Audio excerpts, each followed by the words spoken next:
74, 79, voici l'intersection à gauche.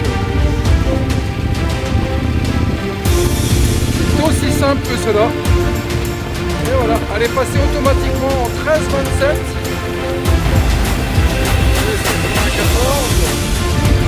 97, on retrouve avec 4 mètres, 3 mètres à peu près. 3 mètres de différence. De gauche.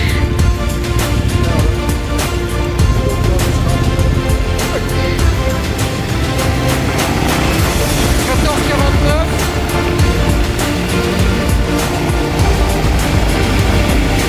Il va y avoir un cimetière juste après le cimetière, à droite. Voilà notre petit chemin, 44, 45, 46. Voilà nos 3 mètres, 47. On n'a plus que 2 mètres de différence. Vous avez vu, on va rebasculer en 14,83 avec probablement une petite montée, une centaine de mètres. Le roadbook qui prévient qu'il y a une petite montée de niveau 2. Facile, hein, tout se fait automatiquement. Il y a juste à faire attention à la lecture de carte.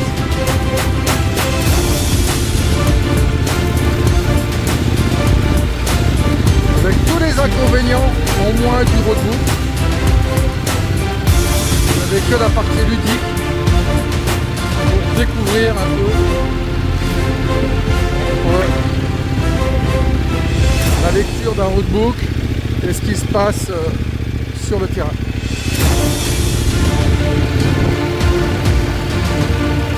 Allez, petite montée. Niveau 2. Voilà. Elle est faite. Salut la famille ADS2P. Eh bien, vous êtes très nombreux à me contacter pour me poser des questions concernant le roadbook. Vous êtes intrigués et vous vous demandez comment cela peut fonctionner. Parce que tout le monde connaît la trace GPX, mais un petit peu moins le fonctionnement d'un roadbook. Alors, loin de moi l'idée de faire un roadbook type Paris-Dakar avec des choses très complexes à valider et tout ça. Non, il faut qu'on reste dans des choses assez ludiques et qu'on puisse s'amuser. Donc, allez, on se pose quelques secondes pour voir l'application exactement. Une fois que vous aurez téléchargé l'application, vous allez avoir toutes les randonnées qui vont s'afficher comme ça. Toutes les randonnées que je vais vous donner, elles vont s'afficher comme ça. Vous allez ouvrir, mettons, celle du Zerch. Voilà, il vous suffit de cliquer dessus, d'ouvrir le roadbook. Voilà. Et vous allez avoir donc votre roadbook qui va s'ouvrir tout simplement. En haut, c'est le défilement automatique des kilométrages. Ici, c'est les degrés qui doivent correspondre avec les degrés qu'il y a dans chaque case. Mais ça vaut uniquement dans les endroits qui sont très chargés ou si vous roulez dans le désert, il va falloir être un petit peu précis et rouler donc un petit peu plus avec du cap. Nous, en randonnée, vous allez voir, c'est quand même assez facile puisque vous allez toujours avoir quand même des chemins et donc qui seront forcément visibles. Vous allez avoir donc ces traits bleus qui vont faire défiler donc automatiquement le roadbook, hein, pour ceux qui le souhaitent. Et donc, c'est la prochaine case va s'y situer. Donc là, par exemple, au 3,93. Ici, au 3,93, vous avez un DZ, un début de zone où ça va être limité à 50 km/h jusqu'au fin de Z, FZ, fin de zone 5,08, où donc vous allez devoir ici rouler à 50 km/h maximum. Sinon, votre roadbook il va se noircir et vous n'aurez plus les informations pour tourner. Ce qui évite de rouler justement trop vite dans certains endroits. Le défilement automatique, vous allez avoir aussi certains endroits, comme ici par exemple, vous êtes tout en vert. Là, ça veut dire qu'il y a moins de 300 mètres entre la case 18 et la case 19. Vous voyez, il y a moins de 300 mètres, puisqu'il y a vraiment très peu. Donc là, il va falloir être hyper vigilant parce qu'il se passe beaucoup de choses.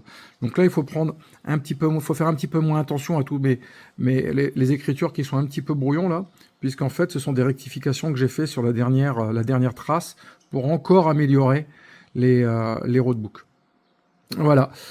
Qu'est-ce que vous avez à savoir d'autre? Il y a donc des différentes limitations de vitesse.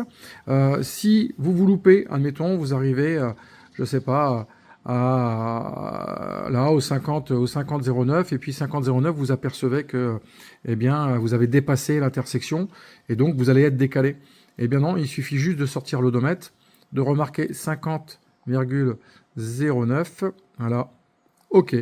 Et voilà, vous allez pouvoir également repartir. Admettons que vous êtes vraiment perdu. Eh bien, c'est tout simple. Au bout de 3-4 virages, vous voyez que 3-4 intersections, vous voyez que ça ne correspond pas. Eh bien, il vous suffit tout simplement d'appuyer sur la case GPS de la case où vous êtes susceptible de vous retrouver, de choisir ce que vous voulez comme application pour vous y amener. Allez, on va prendre Map. Et voilà. Et Map va m'amener directement donc à l'endroit où je me suis perdu. Et je pourrais donc ainsi reprendre juste après directement eh bien, mon roadbook en retapant, comme je vous ai dit là, mettons 50,09. Donc c'est vraiment impossible de se perdre. Voilà un peu tout ce qu'il y a à savoir sur les roadbooks ludiques que je crée et ce qui va vous permettre de découvrir le roulage au roadbook avant de passer forcément à l'étape supérieure, à trouver les waypoints et puis toutes les pénalités qu'il peut y avoir dans un vrai rallye. Mais là, nous ici, on ne parle pas de rallye, on parle de randonnée au roadbook.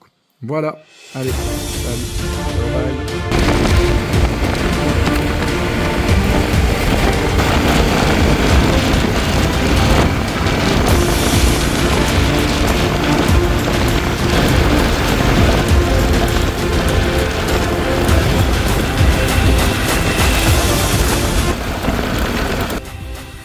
Allez, un petit rappel, les trèfles corréziens, c'est du 3 au 7 juin, c'est de 1 à 7 traces, et tu viens quand tu veux et tu repars quand tu veux. C'est-à-dire que si tu veux t'inscrire pour 2 traces, eh ben tu viens pour 2 traces, 3, 4, 5, et tu peux venir pour le nombre de traces que tu veux.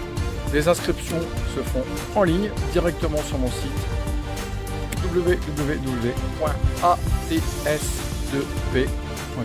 ads2p.com, comme c'est marqué ici. À très bientôt. Et on remet ça au mois de septembre pour la 4e édition. On va déjà faire la 3e au mois de juin. Du 3 au 7 juin. Salut, ciao, bye.